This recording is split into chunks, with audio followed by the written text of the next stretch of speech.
Alrighty, everybody, welcome in to This is Shum Domain. Boy, it's windy today, and happy holiday weekend, Memorial Day, to say the least. My hair's crazy. We're gonna be reading through Ezekiel chapter 27 and 28. So let's just get into it. A lament over Tyre, chapter 27. The word of the Lord came to me, Son of man, take up a lament concerning Tyre.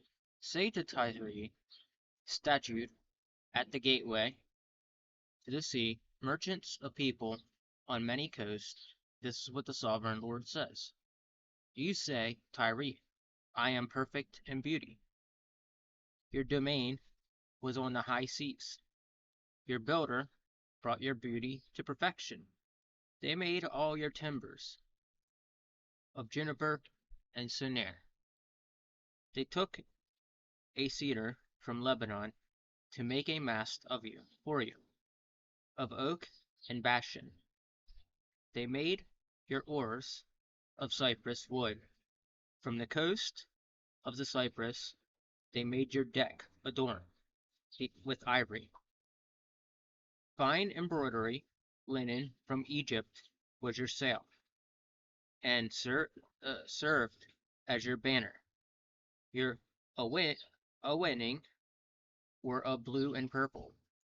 From the coast of Elisha, men of Sidon and Arvad were your oarsmen. Your skilled men, Tyre, were boards board as a sailors. Veteran craftsmen of Bylos were on your board. As shipwrecks of caulk your seams. All the ships of the sea and their sailors came along to trade your wares. Men of Persia, Lydia, and Put served as soldiers in your army. They hung your shields and helmets on your walls, bringing you splendor. Men of Arvad and Helek guarded your walls on every side. Men of Gamad were in your towers. They hung their shields around your walls. They brought your beauty to perfection.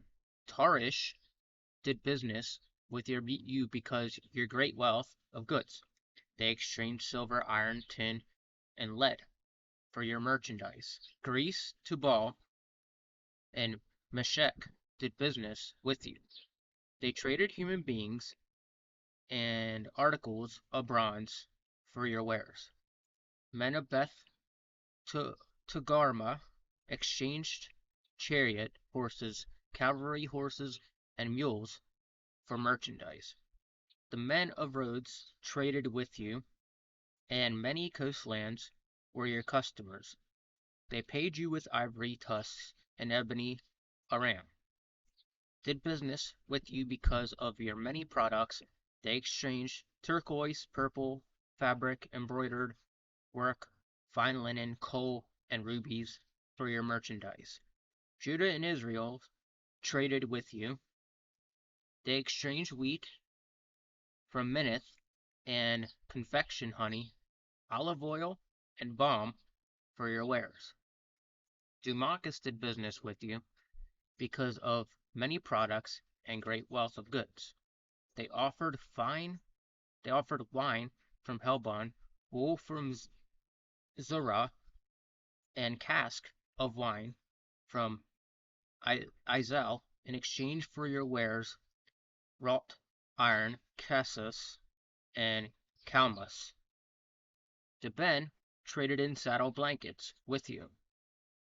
Arabah and all the princes of Kedar were your customers. They did business with you in lambs, rams, and goats. Merchants of Sheba and Ramah traded with you, your merchants. They exchanged the finest of all kinds of spices and precious stones and gold.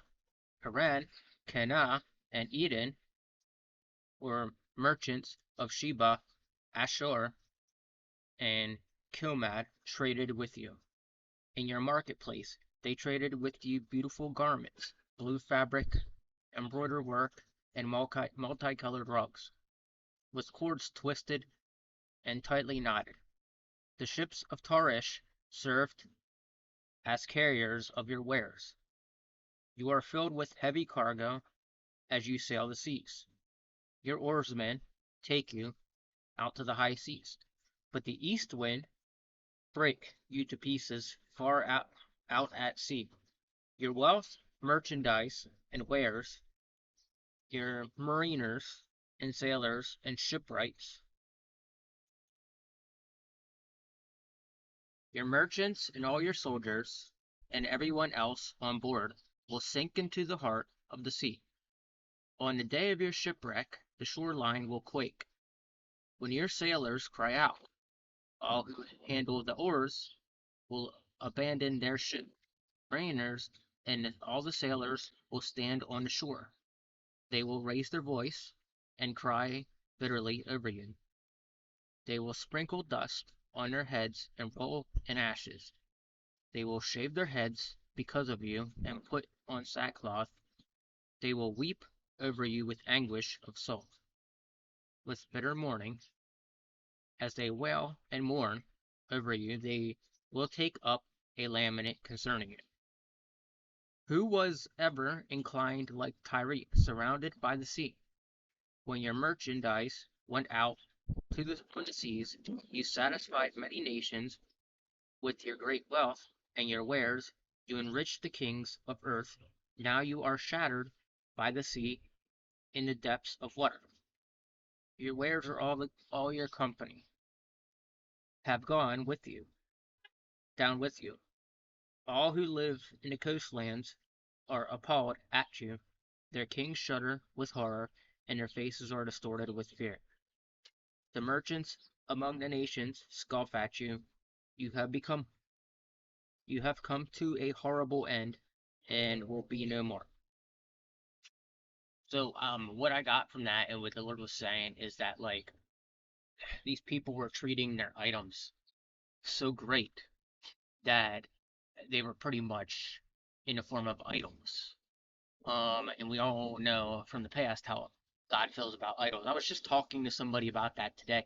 How there's a like, let's just say you're doing something online and you want to promote that. Well, the person behind that, if they're not with God and promoting God through it, or promoting it through God and making themselves the center point of the attention, they're making themselves into an idol. And that's a very, very bad thing to go down. In fact, a lot of like famous people do that. And me as a human, me as a person who follows God, I see that kind of stuff all the time. And I get irritable about it because, that's God speaking through me. That's God making me realize that God, when I'm mad about something or really irritable about something, God's speaking to me about something. That's what I've come to conclusion. God will harden my heart to tell me, hey, go and do this, go and say this to this person, and let them know that what's going on here isn't right. And then God will like usually send me some sort of, God speaks to me, and then after I tell the person that, I will also say sometimes this is what the Lord says: if you don't change this way, you're gonna get condemned, and that's just how it goes sometimes, and that's what's happening here. They're treating their items so great that they're treating them above God, and that's what happens sometimes. Like it happens with everything. Like I see it all the time with these gamers and stuff like that. I'm a video gamer, but I'll put God before my video game stuff and my laptops and my computers and all that. And you'll see the whole company just eventually go under because they're trying to make themselves into this idol underneath the God, and you'll see the outcome later on of how it goes for them. Just keep an eye, watch it, and you'll see it like in a month's time if somebody's like making themselves into this great mighty thing or making these things great and mighty, you'll see the damage repercussion from God because he doesn't like the way that those people do stuff. That makes sense to you. So that's why we see that right there. And that's why God was like, all this stuff is going to happen because you've treated these items more importantly than me. So, all right, we're on to chapter 28. Excuse me, burp. A prophecy against the king of Tyre. Chapter 28. The word of the Lord came to me. Son of man, say to the ruler of Tyre, this is what the sovereign Lord says. In the pride of your heart, you say, I am a god. I sit on the throne of a god. In the heart of the seas, you are a mere mortal and not a god. Though you think you are as wise as God, you are wiser than Daniel. Is no secret from you, but you're wise in understanding. You gained upon yourself and amassed gold and silver in your treasures. By your great skill in trading, you have increased your wealth. And because of your wealth, your heart has grown proud. There is what the sovereign Lord says. Therefore, this is what the sovereign Lord says. Sorry. Because you think you are as wise as a god.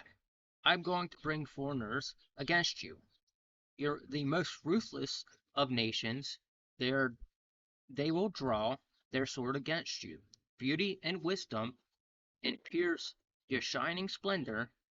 They will bring you down to the pit, and you will die a violent death. In the heart of the seas, you will say, I am God. In the presence of those who kill you, you will be put to you will be but a mortal, not a god. In the hands of those who slay you, you will die the death of uncircumcised at the hands of foreigners. I have spoken, declares the Lord. The word of the Lord came to me, Son of man. Take up a lament concerning the king of Tyre, and say to him, this is what the sovereign Lord says. You were the seal of perfection, full of wisdom and perfect in beauty. You were in Eden, the garden of God. Very precious stones adorn you: carnelian, cherilite, and emerald, topaz, onyx, and jasper, lapis lazuli, turquoise, and beryl. Your settings and mountings were made of gold.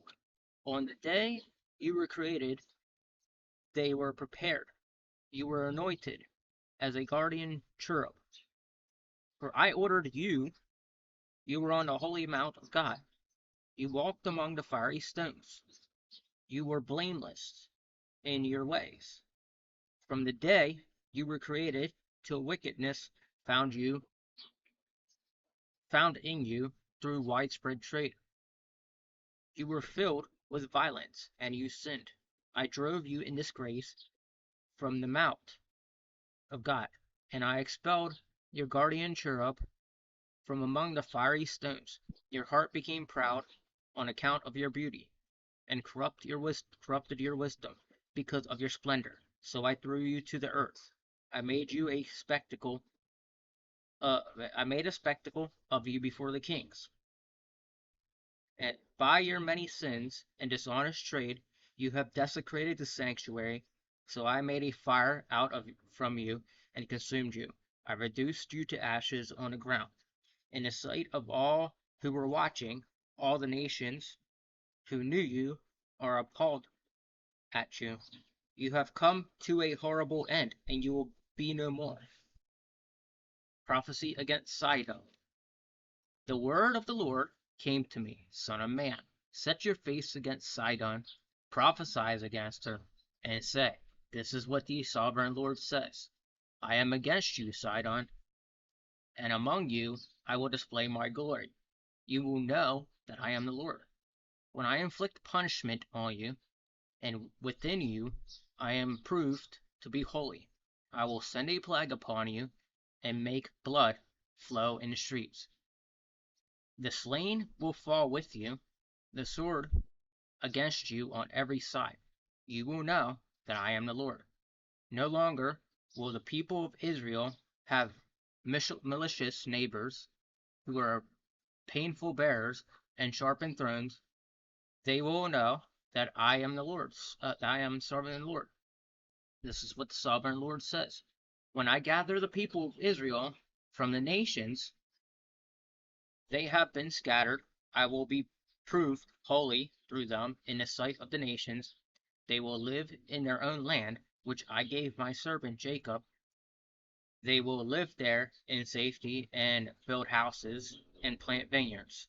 They will live safety, and I will inflict punishment on all their neighbors who mangle them. Then they will know that I am the Lord their God. So we're gonna stop there.